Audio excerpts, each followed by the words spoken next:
This is going to be a little different today. It has nothing to do with gold mining, and what it has to do is with cleaning crystals. And I acquired a number of crystals here in the last week or two, and some of them are just kind of resonating feelings that I really don't approve of, and that kind of thing. Obviously it came, through the post office and all that, so they have their own little frequencies and things that's going on. So let me show you what's going on with this.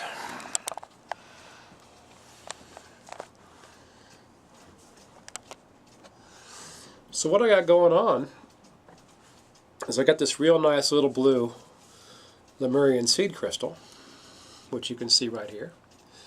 And it's pretty cool, But man, it is just one persnickety little baby here, and it does not want to be touched or around any other crystal. And it's kind of got an attitude of its own. How do I know this? Well, a lot of us, we have the feelings. We can feel these things when we pick up rocks, and like I told one person here lately, when I look at the earth, when I look at the ground, when I'm out in the mine, and when I'm surrounded by quartz, I'm not just looking at the quartz, I'm looking through the quartz and feeling it. And this is what I'm doing here. And so I have these two little problem children here today, and we're going to cleanse them in the way I think is the best. And this, you can watch all kinds of movies on crystal cleansing and getting them clean. And number one, soap and water. It's going to be what this needs. It's got all kinds of dirt on it. It's fresh out of the ground. It hasn't been cleaned. As with this other one here, it's got dirt and marks, but the resonating frequency, the vibrance of this one is really, really cool.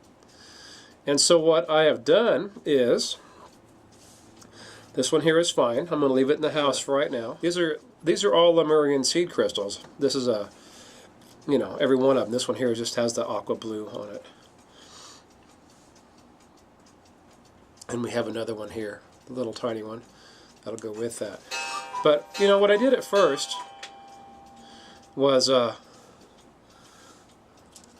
with this one here, because it did not want to be around any other crystal. It didn't want to be, it just has that ugh feeling to it, and you know what I mean. I mean, that's all it is. When you pick it up, you go, wow, it sure is beautiful, but it sure does feel ugly. It sure is putting off negative vibrations. So what I did was I paired it up with my good old piece of quartz that I found years ago in one of the old mines, and I just put them together and let them sit. But I really like doing it in water, under a waterfall, and letting it run, and just so that way everything just cleans. It washes out all the negative feelings that are inside the crystals, or whatever negativity that's trapped inside of them, and it washes everything completely and totally clean. This is what we're going to do today. I'm just going to show you how I do this, and we're going to get rid of these feelings. I do want this running directly over the tip to where it's going to be going upstream and pointing in just the right spot. Because you want also to point your crystals in the right direction. Surprise, surprise. I'm sure that most of you knew I was going to say that. But I just definitely want to bring it up that there is a direction you want to point it in.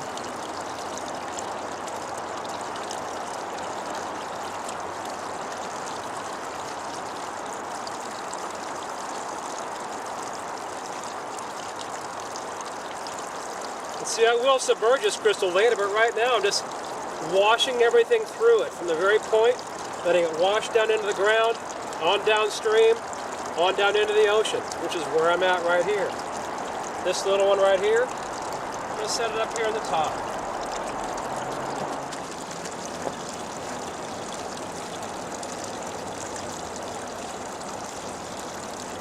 I mean, how much more natural can you get than this?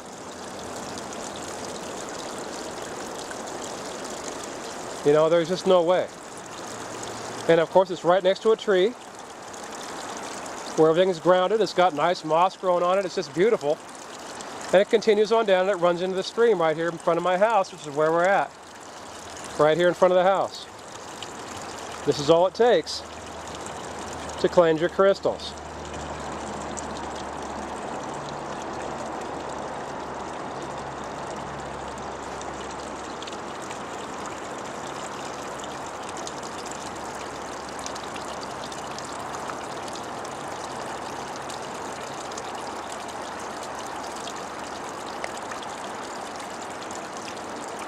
See what happened already? That one fell off and into the water. We're just going to let it sit there. That's fine.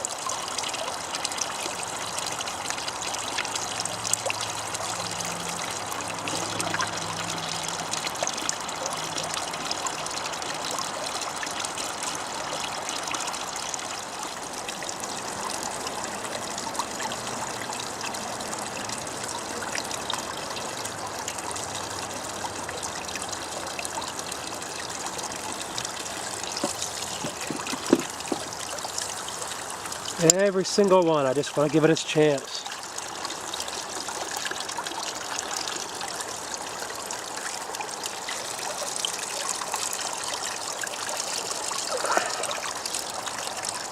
There's the Herkimer.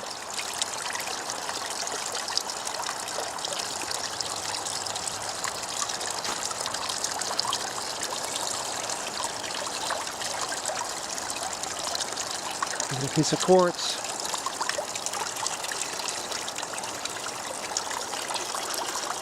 You've got to be really careful with clear quartz, because did you just see what I just did? As soon as I put it in the water, it disappears. And our little blue baby, oh, it feels so happy now.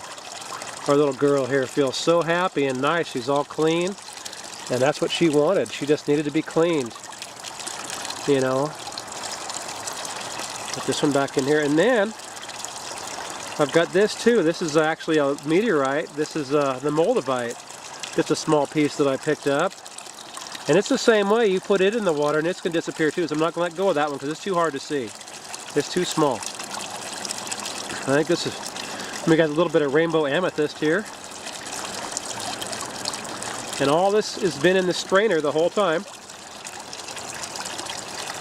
And I'm just going to put them all back in here again because I don't want to lose any of these. But even if I do, they'll just go down here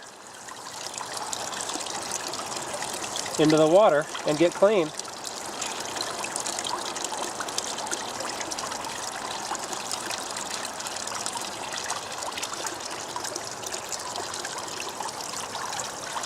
Well, they feel so much better now, and they're so much happier. You know, this is the thing. What I'm doing is I'm just cleansing them. I'm not out here trying to put anything into them, or, you know, not going to be used for any weird stuff or whatever.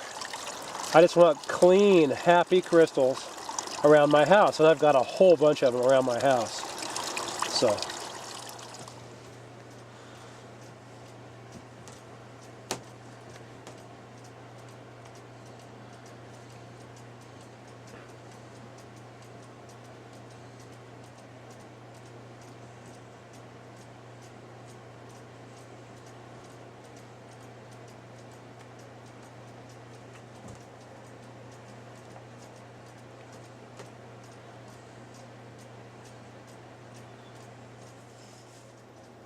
Well, it didn't snow last night, but it did rain yesterday, and I think I got that right here on the film, because it did get all over my camera.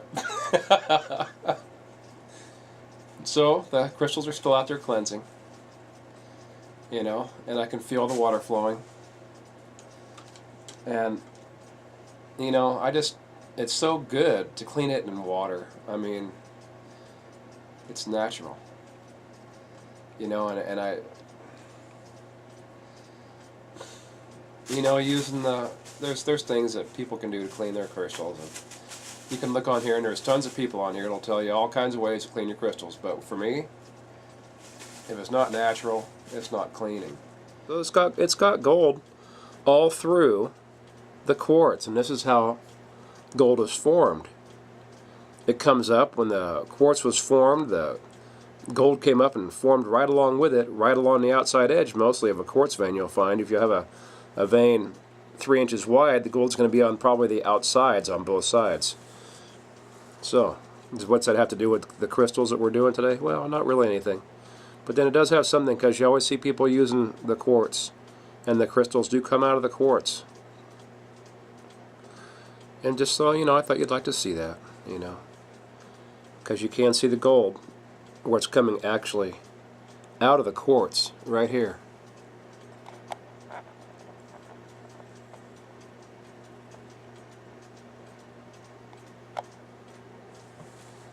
You see? Right there. So the gold's coming out of the quartz because it's formed with the quartz. And this is why a lot of times when you find quartz, you'll find gold. And I've watched some people's videos on here where they're actually out gathering crystals in gold mines, and they're picking up the quartz, and you could see a little bit of gold in there, but they don't even know it's there. So when you're outside gathering your crystals, take a look around. See here, we got a little crack. You know, see that little crack right there? But it's not going to fall apart because it's surrounded by gold. It's just a little crack in the quartz. So what the water does, if I put this out underneath the water, it's going to continually wash and erode this like what it's doing with the crystals right now. And this is how the quartz gets waterworn. It will eventually break down in the water if you leave it out there under running water for so long. Between the water and the rocks, they're going to get smashed down and turn into like a placer nugget, which is what this is. This came out of a river. This is a placer nugget. So it's been rolled over and over and over millions of times. And all the little sharp edges have been smashed flat. And so this is gold that came out of a river. There.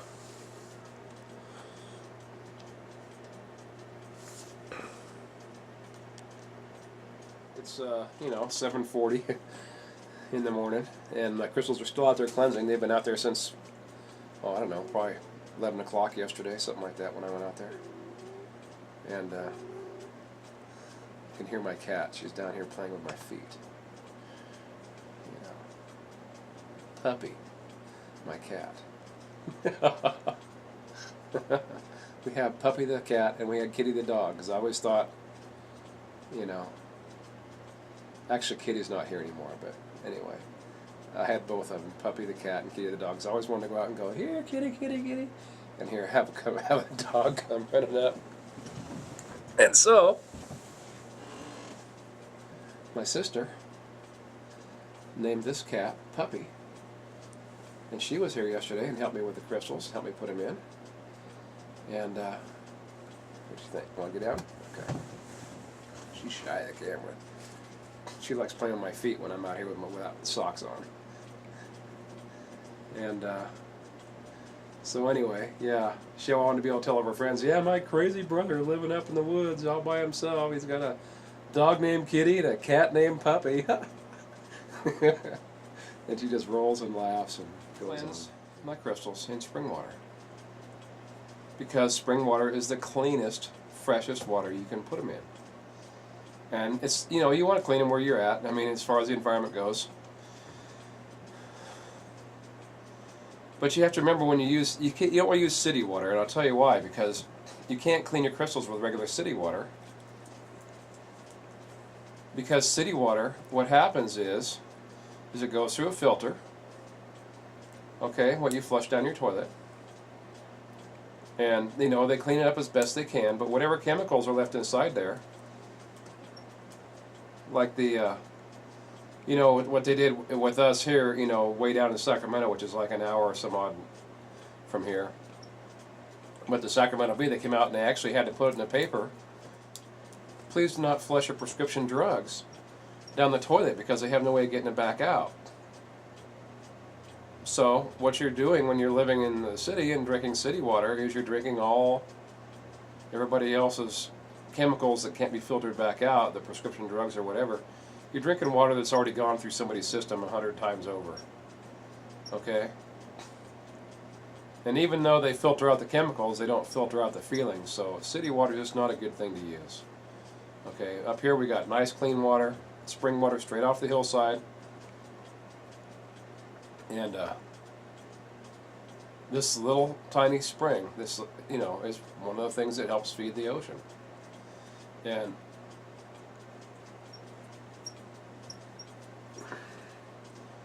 personally, as far as using ocean water, you know, just regular seawater, because I'm not from the ocean, because I'm from the mountains, I use mountain spring water. If I was from the ocean, I would definitely pick my place, because there's too much sewage and everything else running into the ocean. You have to realize the salt water and the sewage, they mix up, and there's your chemicals again. The same chemicals that are coming out of the toilets, you know, here and being filtered and put back in, depending on where you're at around the ocean, they don't filter it, it just goes right into the ocean. You know, unfortunately, this is how it is, and this is why I think spring is the best. And there's plenty of springs up in the hills. You know, personally, I think the best thing, the best way to go, and I was telling my sister this yesterday,